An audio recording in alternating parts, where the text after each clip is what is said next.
how is it that they need to work with the recruitment process differently than what they were doing when they could actually attend a face-to-face interview, for example, right? And there was another question, which is around the idea that new roles are coming in, but how can we make sure that these AIs or screening mechanisms that are there, tech-based, are not feeding in the biases that are there from before, right? So a few questions out there, but they're all related to recruitment and technology and the new ways of working in that context. So who would like to go first? Well, maybe I can try to... Sorry. Oh yeah, sorry, go ahead. No, go ahead. Yours. Yeah, I'll go ahead and answer because we do quite a bit of recruitment in my team. And in the past, we've done a mix of virtual and in-person assessment. We bring in with our graduate program about 150 new graduates every year for the sales and engineering tracks. My suggestion, the answer to your question for all the attendees on the call is we ask that you make videos. You probably will have to do that. And it's just really important that you make sure that you have, aside from the technology, make sure that you have the right lighting, that you get your face in the video, but it's really about being authentic in your message. And we talked about at the beginning of the call, the things that people are looking for, about the empathy, about being authentic. And it's important that in your short message, that you are on point, you understand about the company that you're applying for, and you can use examples in the pitch that you're sending. That's very important. It's almost the same with us. So we use the same approach. We have assessments as well. We work with videos as well.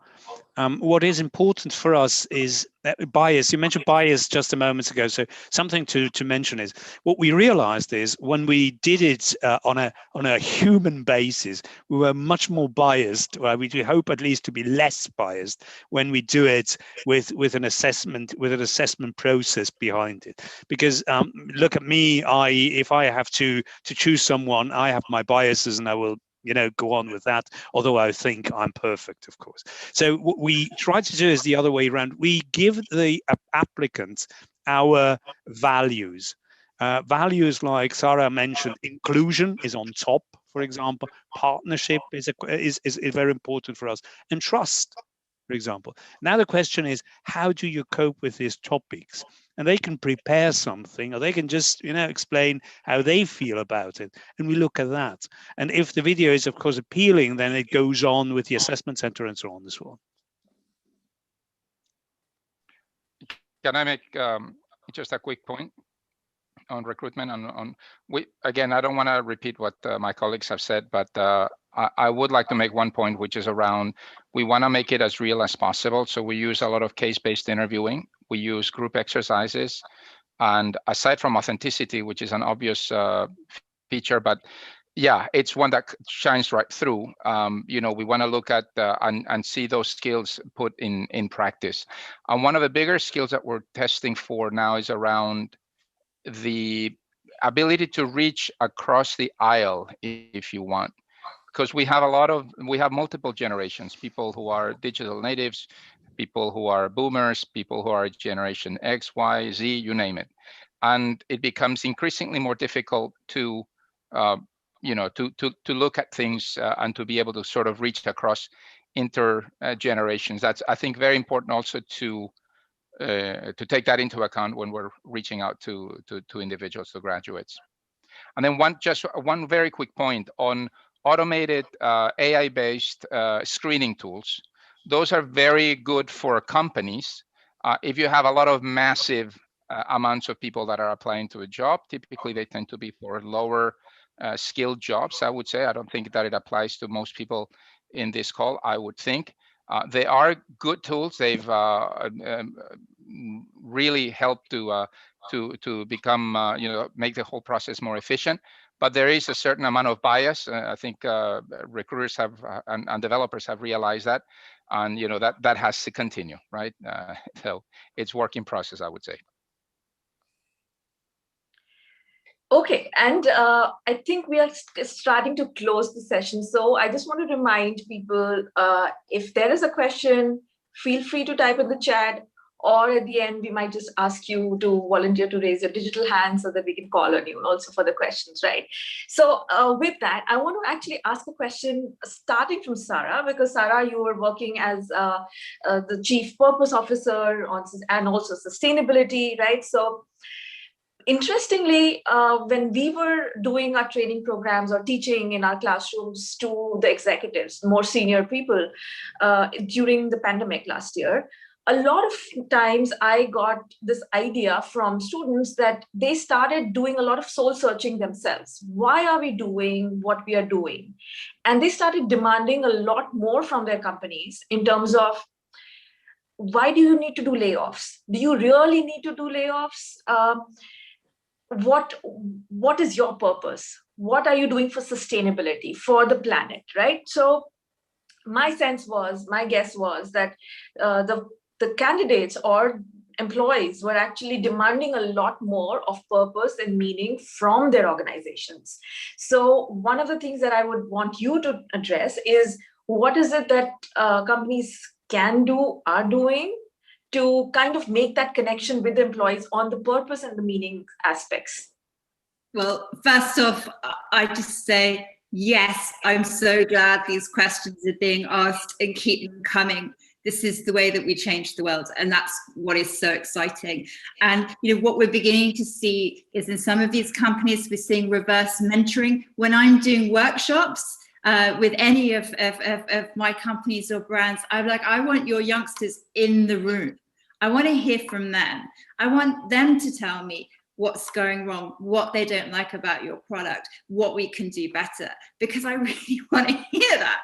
So this is a very important voice. I also work a lot with One Young World, who, and we do, have done quite a lot of hackathons with them, with people like Unilever, to actually kind of get to the bottom of some of these problems. So I think this is just wonderful. And what we're seeing is really, this is the kind of the great sorting time. Companies that do not have a purpose will not survive. I mean, it's as simple as that. They're just not going to. We're already seeing them beginning to drop out. Companies that really haven't supported diversity and inclusion in the workforce during the pandemic are being shunned. And the fact is, we're all incredibly powerful, whether we're an employee or, I hate the word, but consumer, because our purpose is in our pocket. So this is moving rapidly.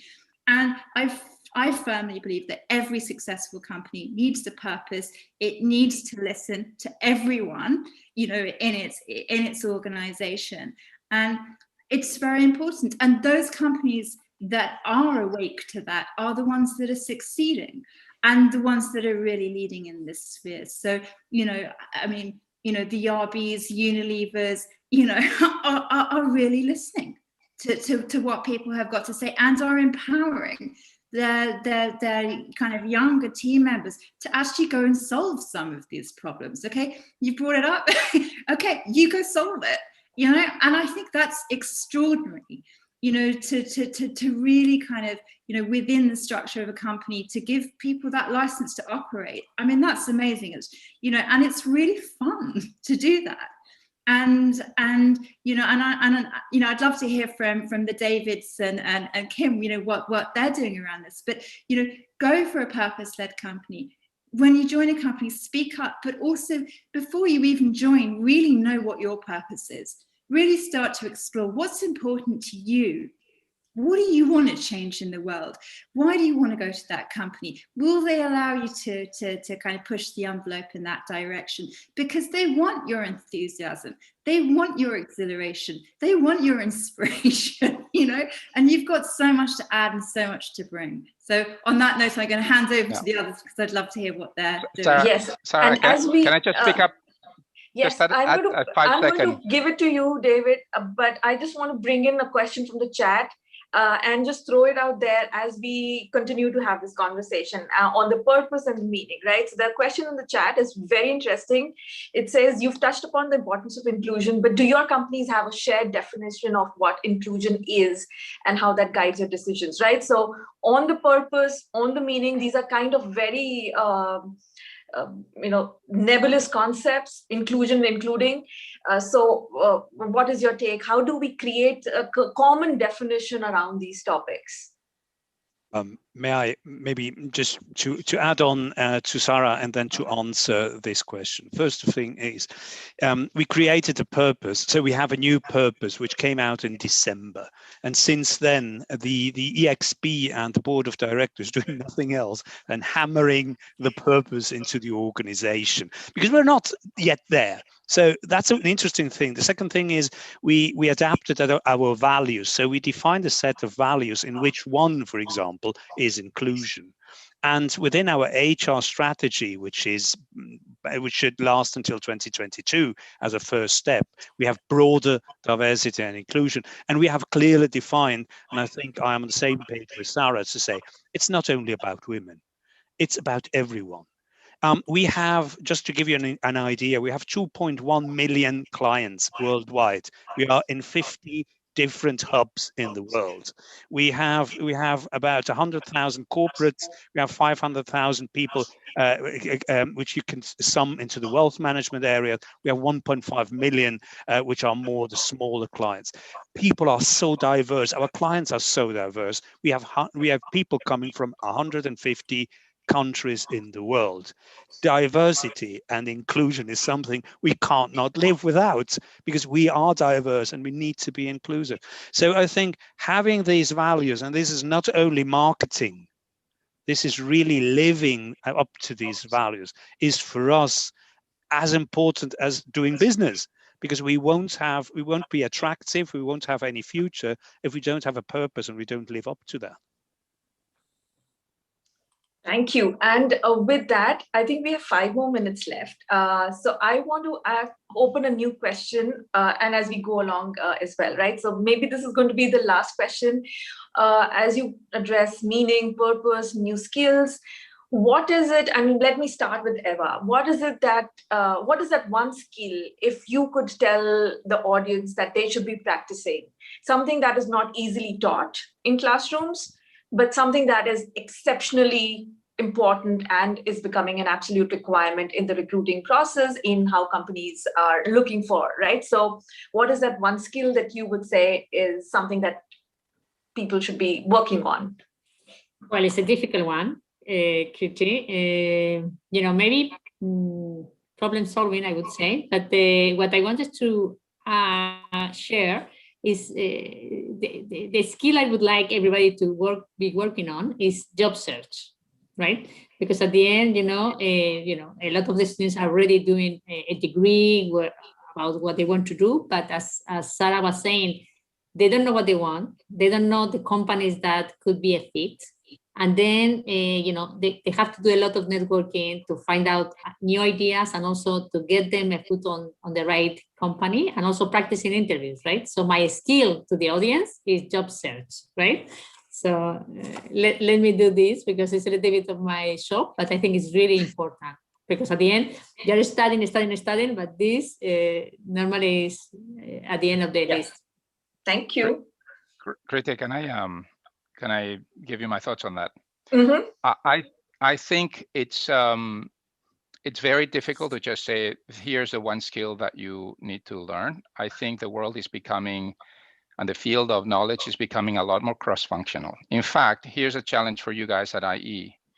For 200 years, education has become increasingly more specialized.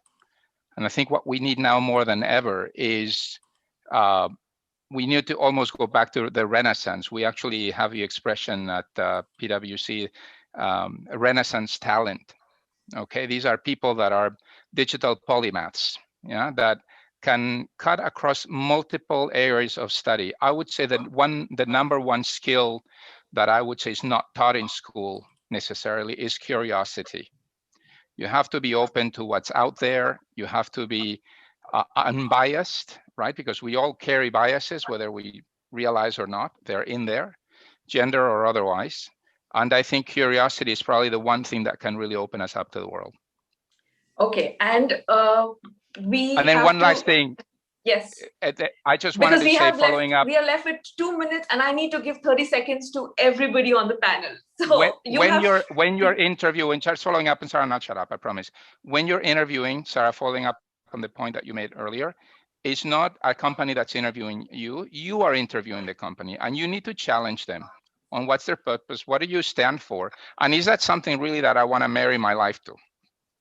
I'll shut up now. Thank you. Thank you. And to David. If I had to say, I think it helps to be humble. It helps to be open for new things. Whatever you think you've learned is not cast in stone. It will be irrelevant tomorrow, maybe. So be open searching, but be humble to learn from everyone. I mean, I'm an old man and I have 20-year-old people joining the firm telling me how the world works. And I need to learn from them because they know in certain areas how the world works. So be humble and open for news. Thank you. Welcome. And Sarah? So I think the one thing everyone needs to cultivate is to ask the question, who's missing from this room and this table and this discussion? Because that's so important, you know, in order to really genuinely have inclusivity and diversity in practice. Thank you. And let's do the last comment, and the last skill that people need to learn is from Kim. I would definitely use the word resilience and being able to deal with change and ambiguity, because right now there's so many things that we don't know, and it's a very strong characteristic that you need to have in these times of transformation and change. Fantastic. With that, I think we should stop. We are on time. And I want to just thank everybody on the panel, everybody in the audience for this excellent conversation, very useful conversation. We've made copious notes. I've made a lot of notes myself. And we are on LinkedIn for all of us. I'm just saying it on behalf of the panel as well. Feel free to reach out to us to join in, and hopefully we can take this conversation forward. So thank you, everybody, and maybe we will see each other on the next panel. Thank you. Yes, thank you so much. Thank you for having us. From us in so Women in Business too was super insightful. Thank you so much. For anyone else in the call, our next panel, we're going to speak about developing new global leaders. So we just shared the link for that in the chat if you want to join the next panel. Thank you so much, everyone. Thank you so much. Thank you. Bye, everyone.